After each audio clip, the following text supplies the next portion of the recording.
Bi urte igaroko dira urrian memoria demokratikoaren legea onartu zenetik, eta gaur lege horrek eragin dituenez jardungo dugu ertz desberdin batetik. Hain zuzen ere, herritartasunaren auziari helduko diogu, legeak zabaldu duelako Espainiar nazionalitatea lortzeko bide berri bat, Erik. Hori da, olaia, hain zuzen ere behartutako erbesteratzek eragindakoari erantzuna eman nahi dio biloben legea deitu denak, izan ere herritartasuna onartzen die behartuta herrialdetik aldegin eta herritartasuna galdu zuten horien seme alaba eta bilobei.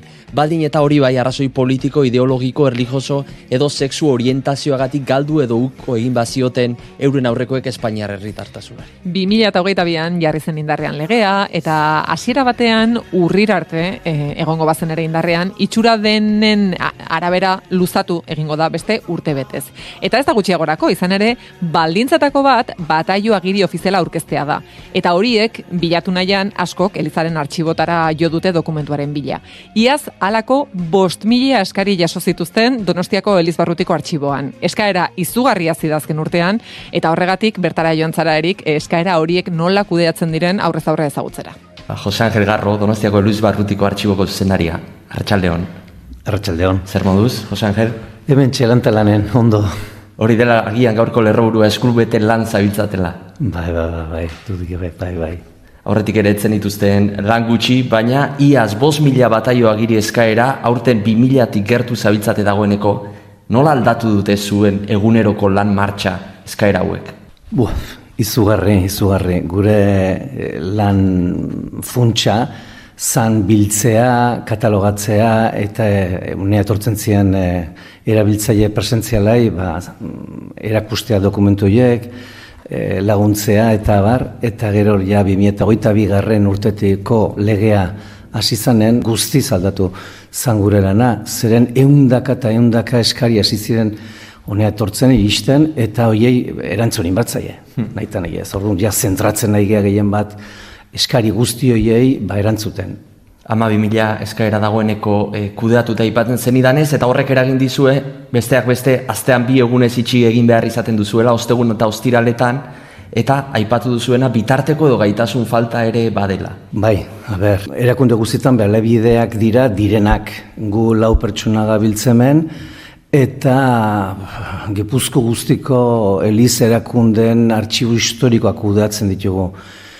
4 pertsonekin bapatean hasi ziren 100 eskari hauek etortzen eta horiek kudeatu behartzien, nahi ez gaina ondorio administratibo oso latzak zituzten, dituzte, orduan nahi ez egin barra dago hori errentzun. Nola? Guk 4etatik bat pertsona bat hartu nonik eta jarri nun, hortarako bakarrik ibili eta hori atera. Hala eta guztiz ez gendun, ez ginen iristen hori dana bukatzea eta orduan erabaki dugun ostegunetan eta ostiretan ere itxi eta 4ok zentratu hoiei erantzuten.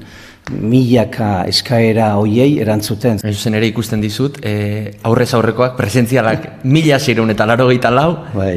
Eta virtualak edo sarekoak 51.800 eta 54 zifra horiek jarriko duten neurria seguru asko. Bakarrik iaz. Aurten hauek handik bikoizten ari geha. Horrek esan nahi du, esaterako erbestean biziden batek eta bere aurrekoak, aitonamonak, gurasoak, baldin eta badaki Gipuzkoako herriren batean bataiatuak izan zirela, zuengana jo beharko du dokumentu hori eskatzera. Bai, baina nahiz eta ez jakin ere. Elizak, gure kaso 1988 urtetik aurrea, banan hasi ziren jaiotzen bataio guztiak, ezkontza guztiak, eriotz guztiak, eta baita ere sendotzako agiriak. Gure benetako balorea ez da zarrena zein da, no politiena edo ederrena, baizik eta gure benetako balorea da gauza luzea, deformen interrompida dela, jaso izan dela, lehenengotik guantxe berta arte. Gordeak izaten dira hemen, seminarion eraikuntza hontan, izugarrizko obrak egin ziren, eta behar dan bezala bere baliabide guztiekin jarri ziren, eta guain gordetzen ditugu milaka eta milaka dokumentuk. Aipatu duzu, 15. mendean hasi zela bilketa hori egiten. Artxibonetan zenbat egin daiteke atzera? Zenbat belaunaldi atzera joan gaitezke? 1900 arte hogeita marren bat belaunaldi, hori ja bakoitzak... Zailagoa izango da seguru asko genealogia horretan nork bere kabuz atzera egin ahal izatea. Sistema honekin ez da zaila, garai baten bai, baina guain nola sistemak bilatzen dizu eta aurkezten dizkizu, zuk eskatu diozun datukin atera dien pertsona guztiak, ehundakak. Eta nahiko erraza da. Eskatzaileek normalean ze informaziorekin jotzen dute zuen gana? Abizen bat dakarte, izen abizenak, bataio herri bat? Gutxienez izen eta lehenengo abizena. Baina hori nahiko kontuz zeren egon daitezte Jose Maria Garmendiak ehundakak.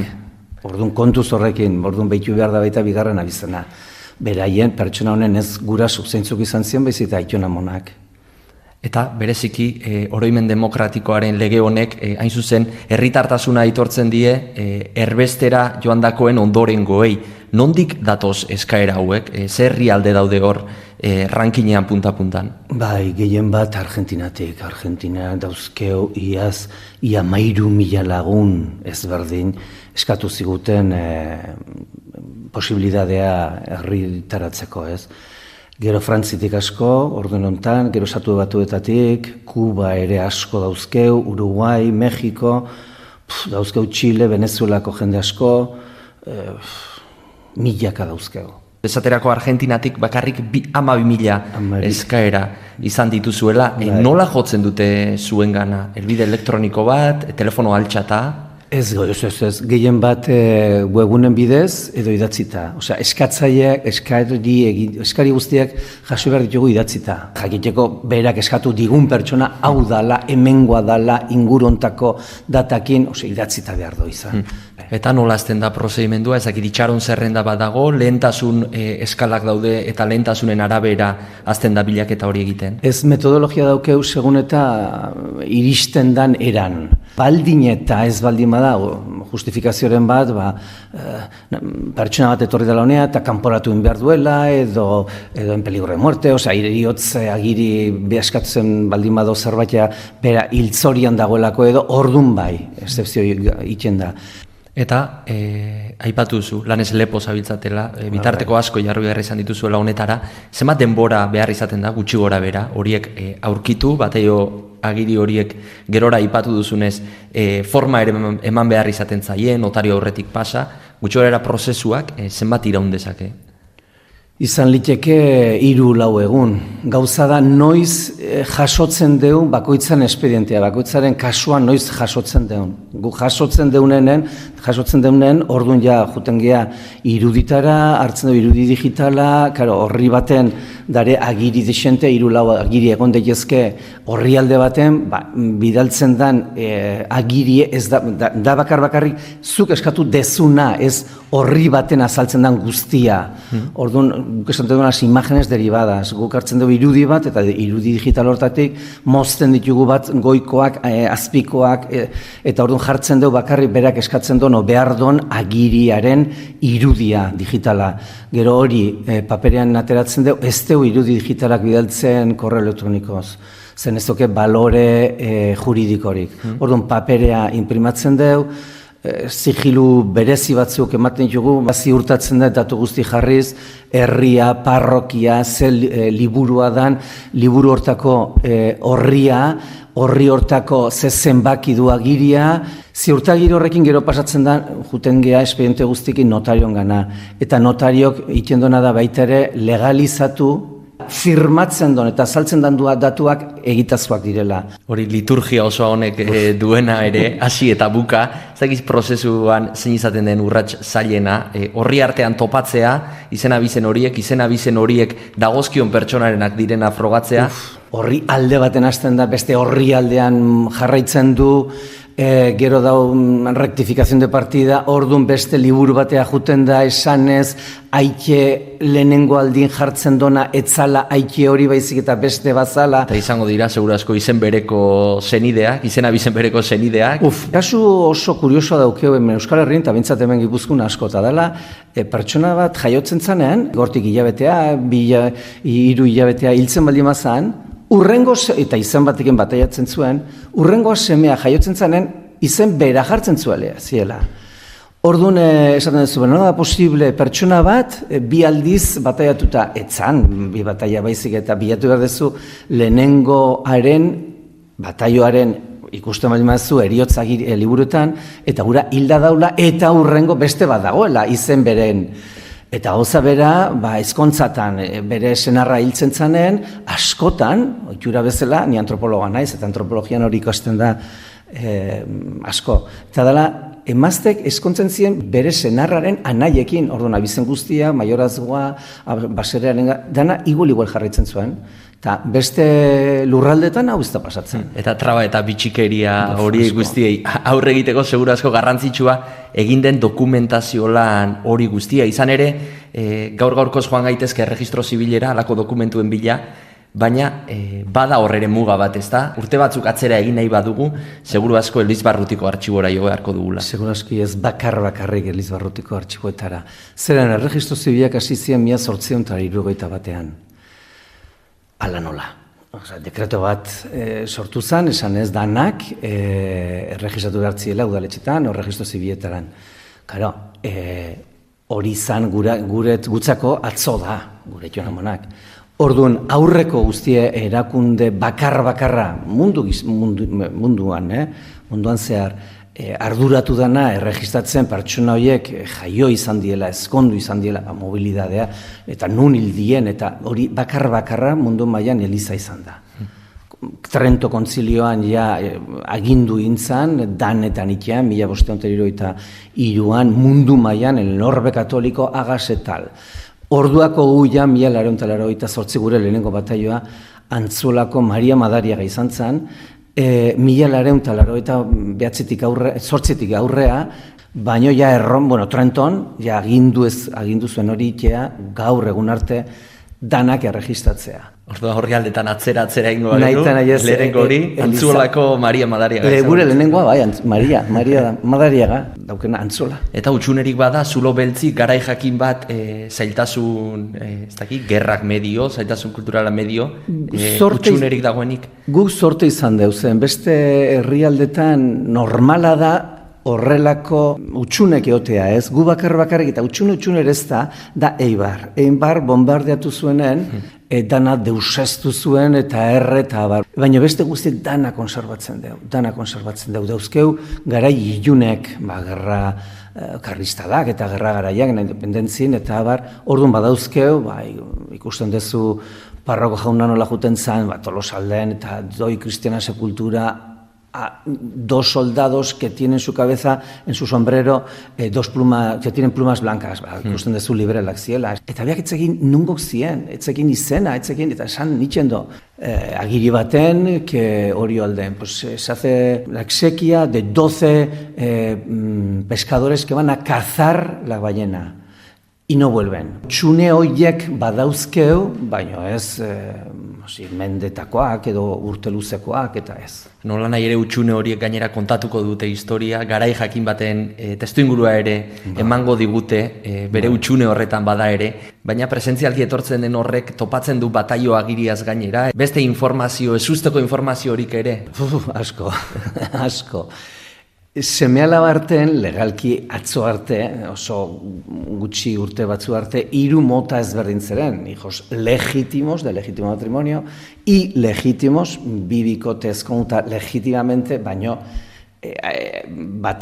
bikote bateko, gizona, beste bikote bateko emaztearekin izandako umea, hijo ilegítimo, de 2 matrimonios legítimos, erregei eta zenbait asko pasatu izan zaiena, eta gero dare los hijos naturales, jaiotzen dira, eta amak ez esaten zein bere aike. Ondorio sozial izugarri dauzke, ser hijo legítimo, ser hijo ilegítimo o natural.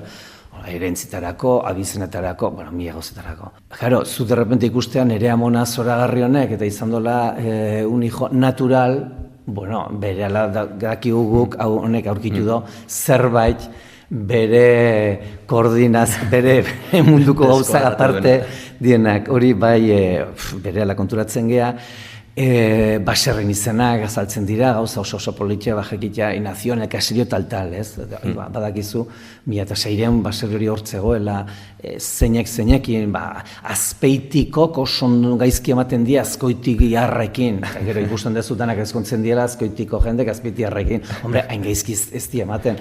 Horrelako gauza asko konturatzen zea bai. Eta aipatu duzu askotan familian bertan ere transmititu ez diren errealitate horiek, daudela gotortuta seguru asko liburu hauetan eta orrialdeuen artean. Dena den, aipatu dugu digitalki eskaerak edo digitalki kontsultak egiteko ataria ere mendesmende.org aipatu dugu, eta aitzindaria izan dela gainera, nolabait egin den lana, nork bere etxean hau entzuten ari denak eta nahiko balu atzera egin eta bere aitona monen bataio agiriak topatu, zer egin beharko luke edo nora jo beharko luke? Ez, indexatu da. Eta liburu bat hartu eta nola indexatzen den, esan dizu kasu, kodigoak eman. Bai, mila gauza nola ustuketa dokumentala egiten da, agiri bat esaten den, 12 arrantzale hil direla, baina pertsona bat, zirujaua, di Cristiano Jesús bautizea un niño que tomó aguas de socorro y se murió en el acto.